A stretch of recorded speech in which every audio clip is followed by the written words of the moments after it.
শুভ সকাল সকলকে। আজকে একটা নতুন রেসিপি তোমাদের সাথে শেয়ার করতে চলেছি। এর নাম হচ্ছে চিতই পিঠা।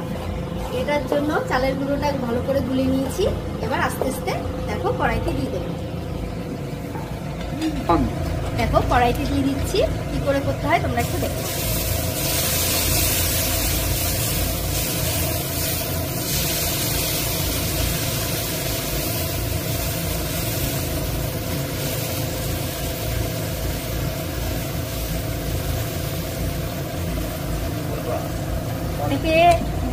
অনেকে এটা হাত দিয়ে করে, কিন্তু আমি বোতলটাকে ইউজ করেছি কারণ তাড়াতাড়ি হয়ে যাবে। এবার এটাকে ঢেকে দিলাম।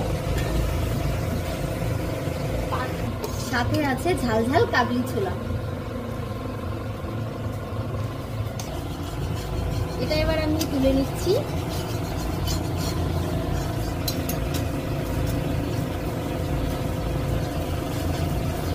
দেখো তোলার পরে এরকম লাগে।